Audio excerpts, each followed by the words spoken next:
Alright, Assalamualaikum warahmatullahi wabarakatuh.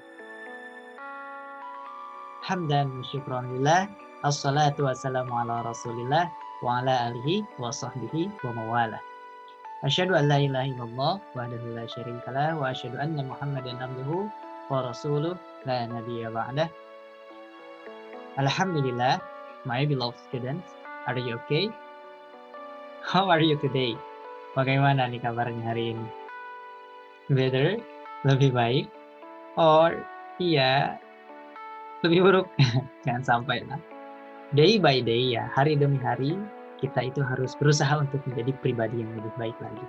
Karena apa? Kalau sekiranya hari ini kita lebih baik dari hari kemarin, kita akan terkategorikan sebagai orang yang beruntung. Kalau sekiranya hari ini sama dengan hari kemarin, kita akan terkategorikan sebagai orang yang rugi. And then, kalau sekiranya kita hari ini lebih buruk, maka itu kita akan terkategorikan sebagai orang yang celaka. So, what's your choice? Apa pilihanmu? Menjadi orang yang beruntung, menjadi yang rugi, atau yang celaka? Pastinya ya, ingin menjadi orang yang beruntung. So, we need to be better. Ya, day by day kita harus menjadi pribadi yang lebih baik di hari demi hari. Are you ready? Siap. Alright, alhamdulillah, because in this time we are still given healthy and opportunity to learn together. Kita masih bisa diberikan kesempatan dan kesempatan oleh Allah Subhanahu wa taala untuk belajar bersama in this spiritual learning. So we need to thanks and pray to Allah Subhanahu wa taala because of his blessing. Atas berkatnya kita sama-sama bisa melaksanakan kegiatan pembelajaran pada kali ini in good condition and happy situation. Insyaallah. Amin. And then secondly, yang kedua, may salawat and salam always be given to our Prophet Muhammad sallallahu alaihi wasallam. Beliau adalah manusia suri tauladan seluruh umat manusia yang telah membawa umat manusia dari yang tadinya zaman jahiliyah dan sekarang zaman Islamiyah. Sehingga teman-teman di sini you as a students di MAN 1 Kota Tasikmalaya ini bisa merasakan nikmatnya Islam, nikmatnya iman, sehingga alhamdulillah kita semuanya dalam keadaan seperti ini. Mudah-mudahan in the day of hereafter, hari kemudian di akhirat nanti, we can get his syafaat. Kita akan mendapatkan syafaatnya dari beliau. Amin ya Allah. Amin. Alright everyone, before we are going to continue our study, better for us, lebih baik bagi kita sebelum kita lanjut memulai pembelajaran kita awali terlebih dahulu. Let's begin our learning by reciting basmalah together. Bismillahirrahmanirrahim. Hopefully, mudah-mudahan harapannya dengan kita awali dengan basmalah, as Rasulullah Shallallahu Alaihi Wasallam said, kullu amrin dibalin la yubda'u fi bismillah bahwa setiap perkara yang tidak diawali dengan basmalah maka akan terputus berkahnya, akan terputus kebaikannya, akan cacat amalannya. Makanya mudah-mudahan dengan kita mengawali dengan basmalah, pembelajaran meskipun secara online seperti ini tetap mendapatkan keberkahan dari Allah Subhanahu wa taala. Amin ya Allah ya rabbal alamin. And then I wanna ask you, my students, okay, are you ready for today? Guys, are you ready? Alright, my students, are you ready? Udah siap nih? Siap? Insyaallah ya siap. But before that, I have a quote for you. Here, all great achievements require time. Semua pencapaian terbaik, prestasi-prestasi terbaik require time, memerlukan waktu untuk memperolehnya. Makanya sekarang dikarenakan kita masih dalam dan youth age, kita masih berusia muda dan yang masih memiliki semangat muda, makanya kita harus memanfaatkan waktu muda ini supaya tidak tersia-siakan, karena all great achievement, semua pencapaian terbaik itu memerlukan waktu untuk meraihnya. As an example, you as a student now, you are studying in this school. Sekarang semuanya sedang belajar di sekolah ini, sekolah favorit di Tasikmalaya ini. Nah, pasti memiliki istilahnya itu perjuangan, memerlukan waktu untuk bisa sampai ke sekolah ini, sama-sama belajar di sini. Waktunya mulai dari anak-anak, from the children, and then you are you have learned in elementary school, di sekolah dasar, and then in junior high school, di sekolah menengah pertama, and then bisa masuk ke Mansatas ini. So that's one of great achievement. Itu adalah salah satu pencapaian terbaik. Dikala semua atau banyak siswa yang mau masuk ke sekolah ini, tapi dia tidak lulus, tidak sampai bisa sama-sama belajar di sekolah ini. So you jangan sampai masa sekarang tersia-siakan. Be useful, harus bermanfaat, manfaatkan kondisi, meskipun dalam kondisi online, in such condition, dalam kondisi seperti ini, you as a student need semaksimal mungkin jangan sampai menyia-nyiakan waktu dan kesempatan kita saat ini. Untuk apa? To give our best contribution, untuk memberikan kontribusi terbaik kita, sumbangsih terbaik kita to our nations, untuk negara kita, to our parents, untuk orang tua kita, especially to our religion, untuk agama kita. So don't give up, tetap semangat, jangan menyerah, dan harus terus berusaha untuk mempersiapkan kontribusi terbaik. Siap? Do the best. Alright, students.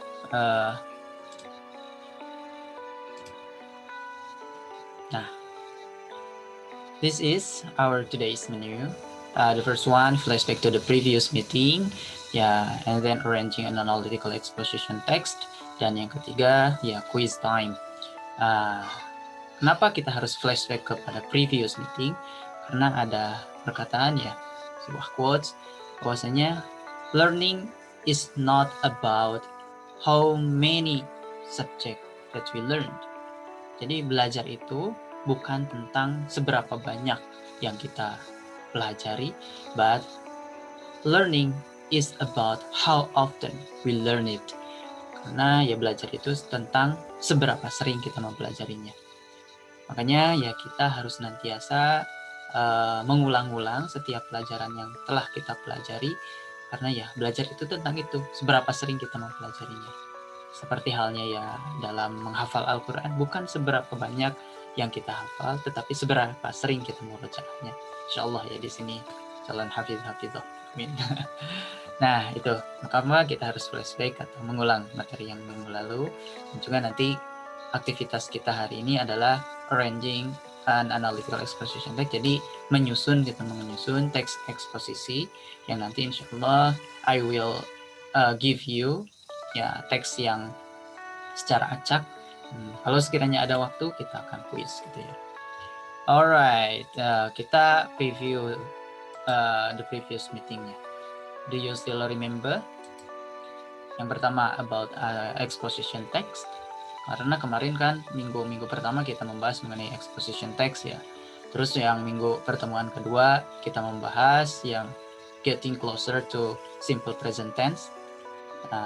Dan juga ada aktivitas di rumah masing-masing, di tempat masing-masing, reading and analytical exposition text.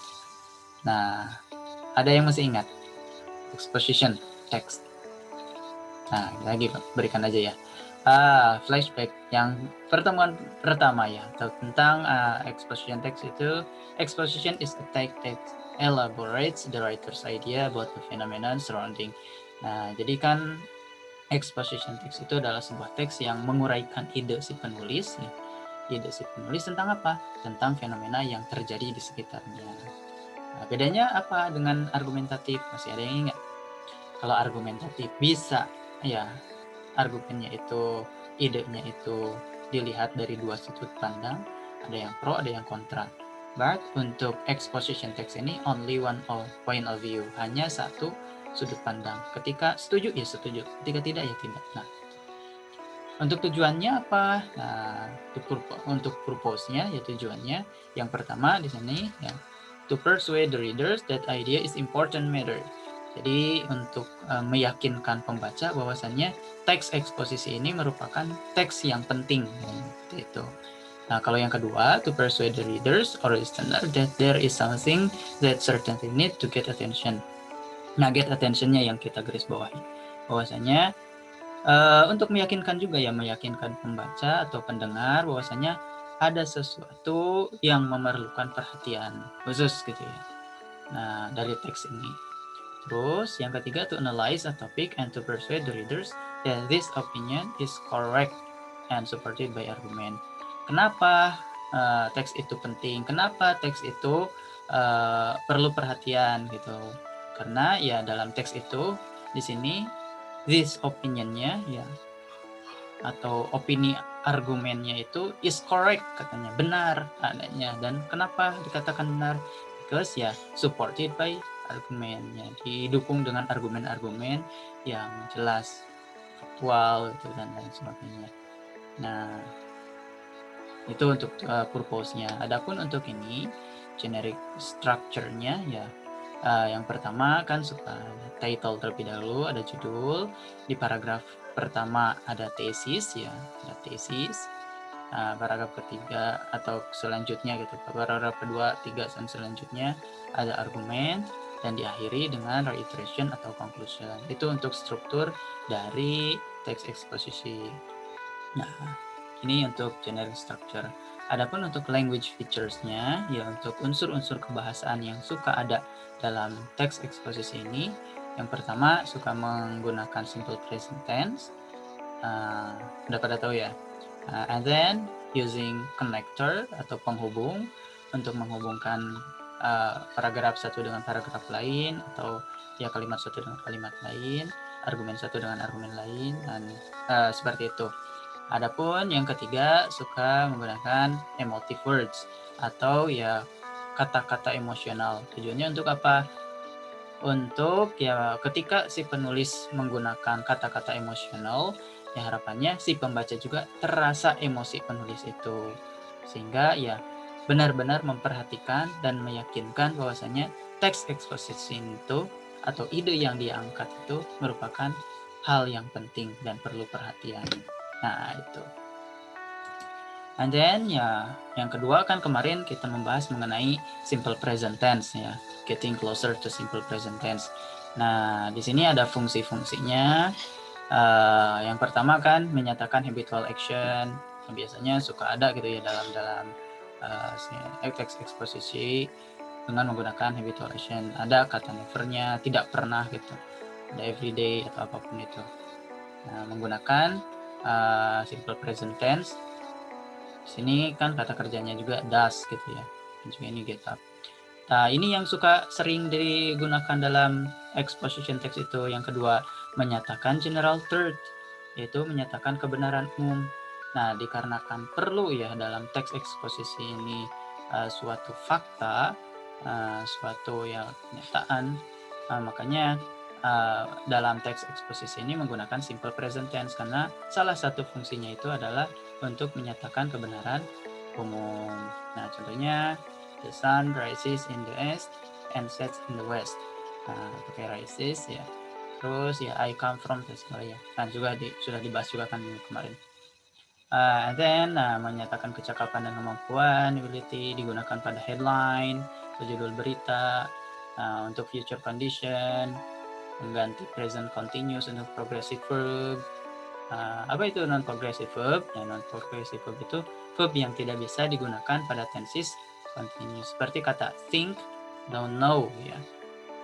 Tidak bisa I'm thinking you are right ya, atau do you knowing Billy, tidak bisa gitu. tapi ya menggunakan simple present tense. Think now. Nah, terus yang terakhir fungsinya itu untuk imperatif atau kalimat perintah. Bisa dipahami? Nah, itu materi ya the previous, kita flashback terlebih dahulu.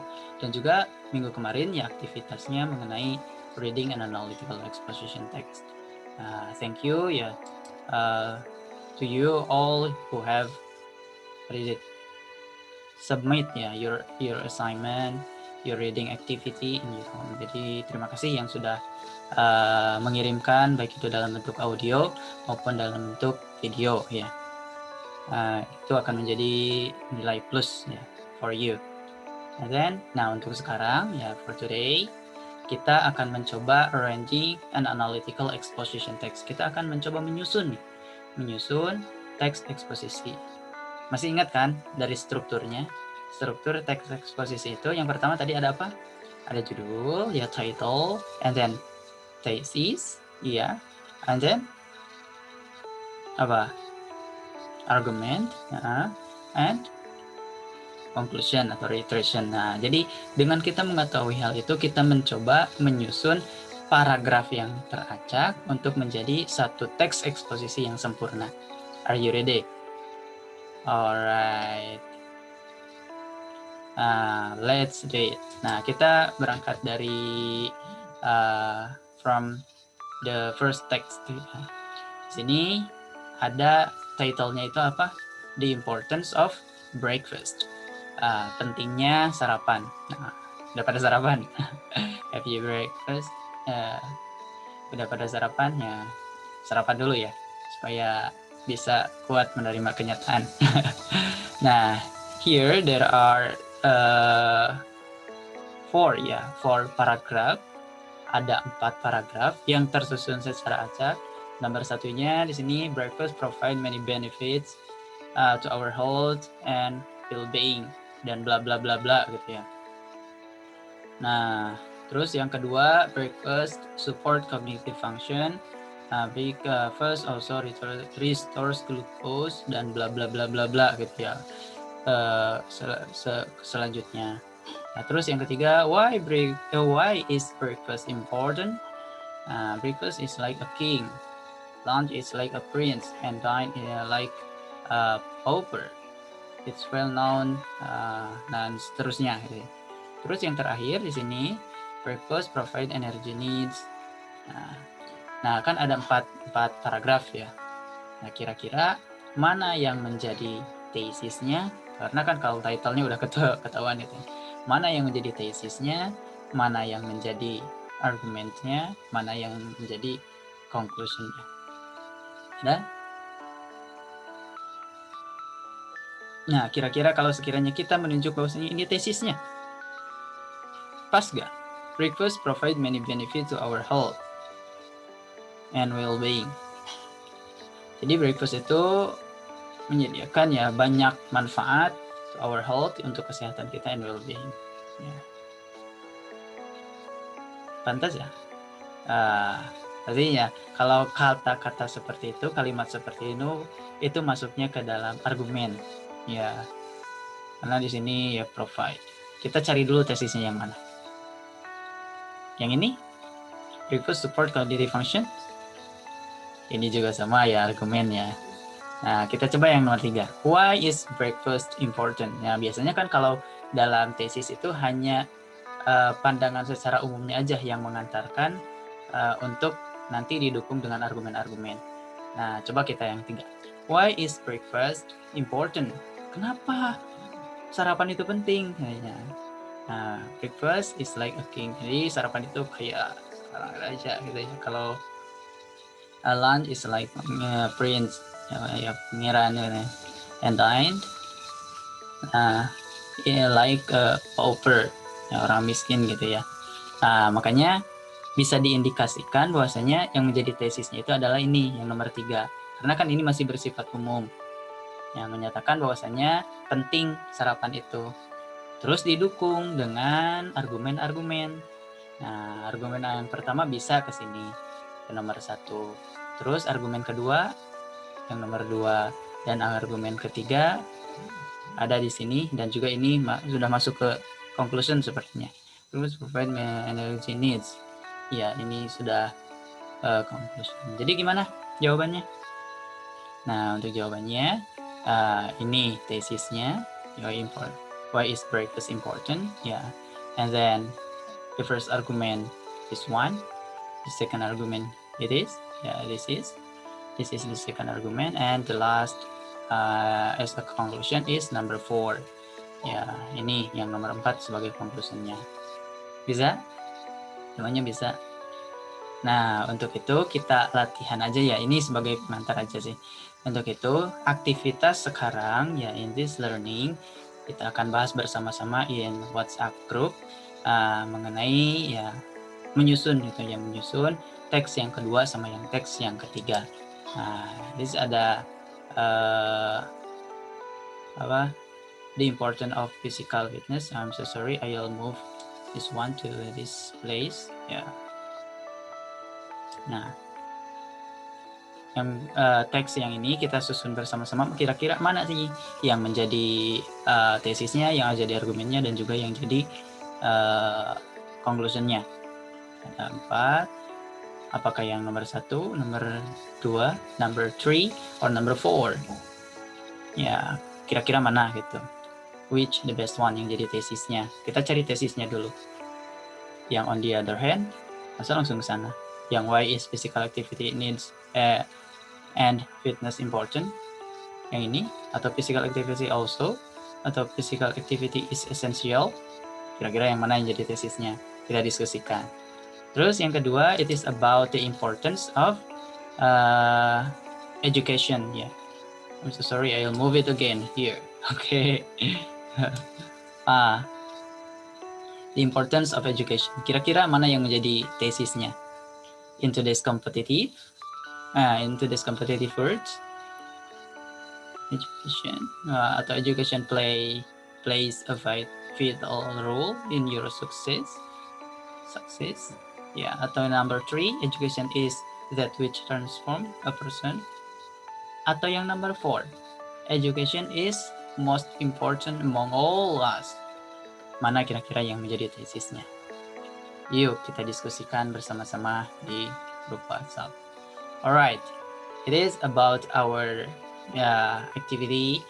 Nah, nanti ya kita diskusi bersama-sama di grup, dan juga hasilnya ya hasil dari penyusunan ya number 2 and number 3 ya nanti you as students ya menuliskannya dengan tulisan diri sendiri ya dalam sudah menjadi teks yang sempurna, and then send your project ya your writing atau your arranging activity to e-learning ya, dikirimkan nanti hasilnya di e-learning dalam bentuk foto ya.